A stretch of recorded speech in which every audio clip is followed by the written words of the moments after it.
And we have motion. You see Dragon physically separating from the International Space Station, 1:32 a.m. Central Time. The International Space Station, 253 statute miles over Sedan.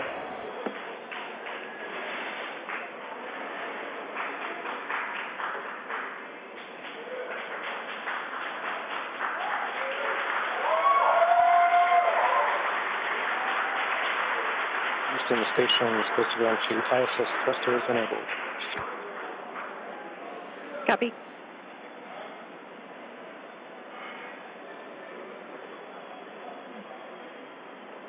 So there you can see on your screen visual confirmation. What a gorgeous shot. Dragon has undocked from the International Space Station, and we are beginning the departure. That's right, and you're going to hear the voice of David St. Jacques again. He's the one inside of the station monitoring Dragon for its departure. It's slowly backing away. Everything's looked good so far with those separation burns. Again, as Gary said, that physical separation, that undocking coming at 11:32 p.m. here Pacific. Station Houston at 2, Dragon departure burn 0, complete. So you heard us mention earlier that we have a series of 4 departure burns, starting with 0, 0, 1, 2, 3.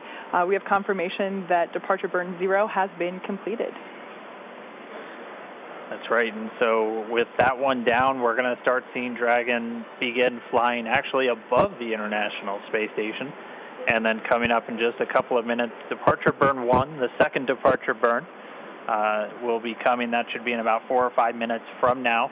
And so we're going to see Dragon just kind of swing its way over top the space station and eventually fly out of both the keep-out sphere and the approach ellipsoid. And so the keep-out sphere is one of my favorite things. It's an imaginary sphere with about a 200-mile radius, so 200-meter radius. That would be a much bigger sphere. A 200-meter radius in all directions. And that just governs, so kind of like the approach ellipsoid, which I explained earlier, before you're in the keep-out sphere, any maneuvers with the spacecraft have to be safe and not get inside within 4 orbits. Dragon is in the corridor, and opening rate is as expected. Copy.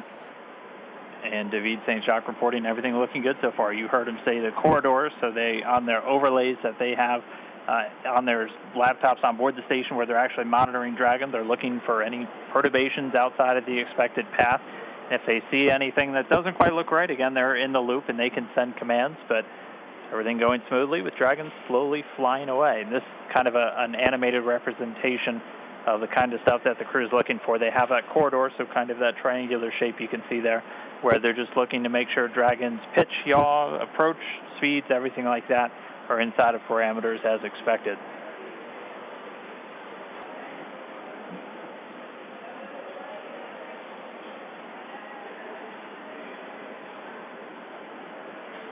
Dragon continuing to fly free. Look, everything looking good so far.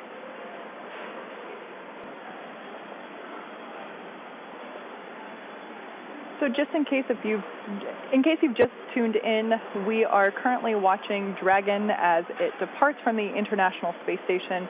It's been a really smooth operation so far with the undocking procedure, and now we're moving into departure. As of right now, you can see on your screen the Dragon capsule moving away from the approach ellipsoid. There we can see the nose cone still in its open position, leaving the forward hatch exposed. We will be closing that prior to Dragon's re-entry.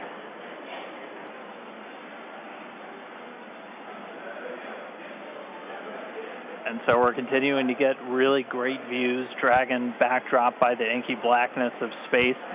You'll see the cameras are a little bit jerky in their motions. They're actually being controlled by somebody on the ground in mission control.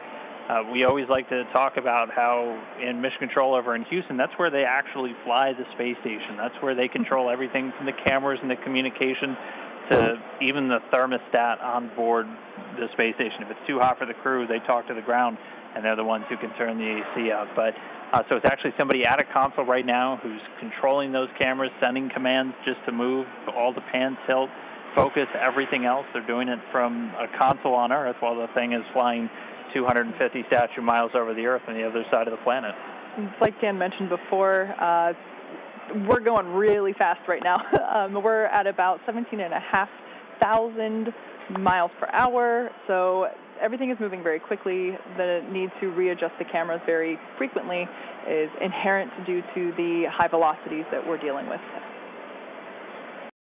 And so this is a view from that WB-57 airplane. You were looking at Dragon streaking across the sky on its re-entry through the Earth's atmosphere, aiming for a splashdown in just a little while from now.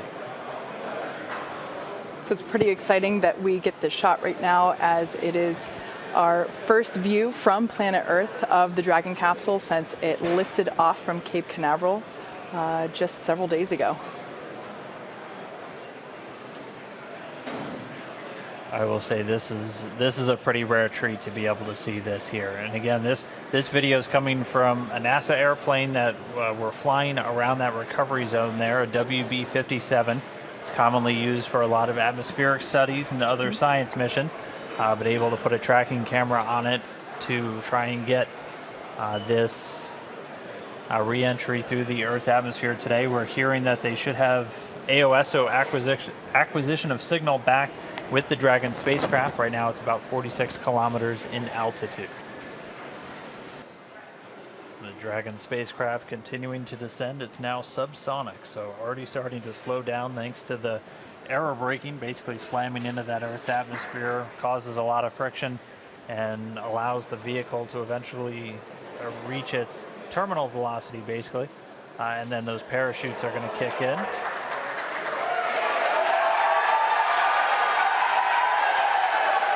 So there you have visual confirmation of the deployment of our drogue parachutes. This is the first of 2 parachute deployments.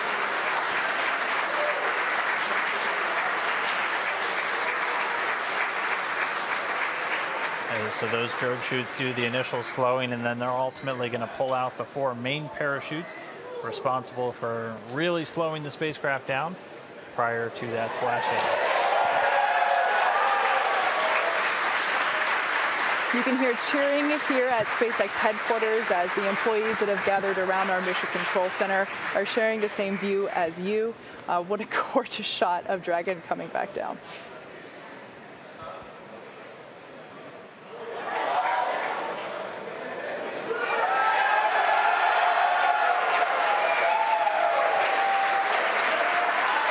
And here come the mains.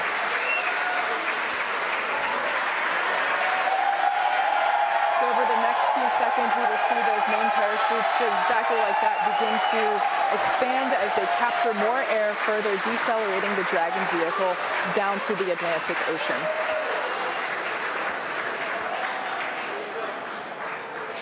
Really can't ask for a more picture-perfect shot than that. And yes, all 4 chutes now deployed. It's going to continue to descend.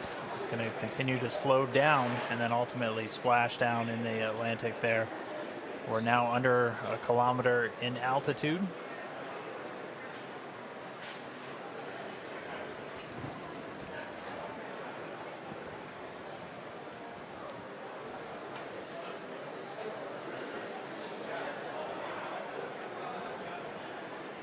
Just about 750 meters to go.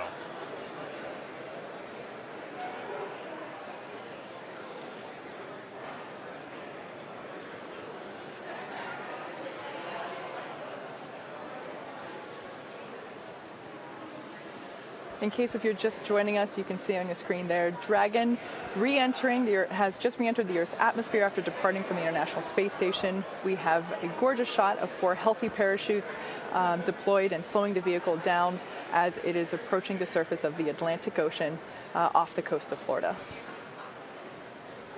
And it's continuing to descend under those chutes. We just passed 500 meters. Everything continuing to look good via reports to all the flight control teams. Now we're at about 400 meters.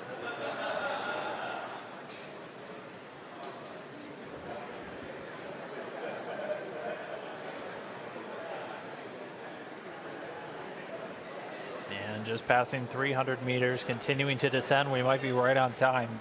We were planning on splashing down at about 5:45 a.m. Pacific, and we're getting real close to that bingo time. Just past 200 meters.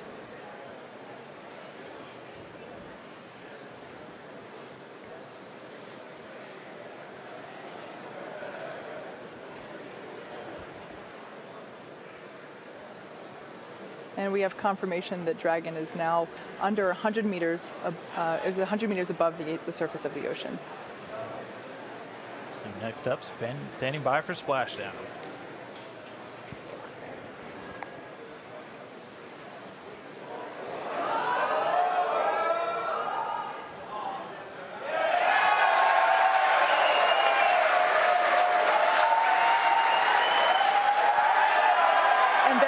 Confirmation of splashdown.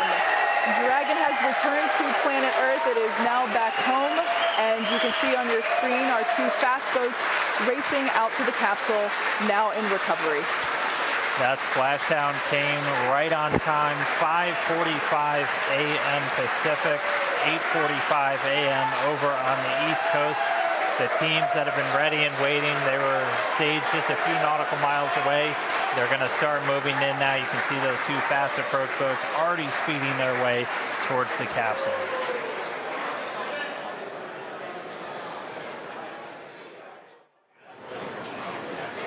Right now we're just waiting for Dragon to lift up and out of the water and into the nest. And there it goes. So there facing us is what we call the side hatch, and that is where, as Dan just mentioned, the astronauts would, if we had astronauts on board today, where they would be exiting. The top hatch is what we use to connect to the ISS, and that is currently hidden underneath the nose cone. But like we said, astronauts will be coming out of the side hatch. And we got a beautiful shot there.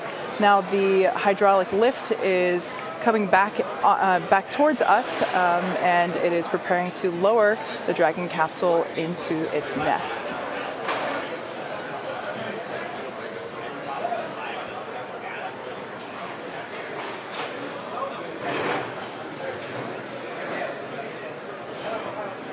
Like we said, we are treating this demonstration mission with the recovery operations as if there were actual astronauts on board. And of course, before we would be able to open the hatch, we would have to make sure that the spacecraft's cabin pressure is equalized with the outside environment before doing so.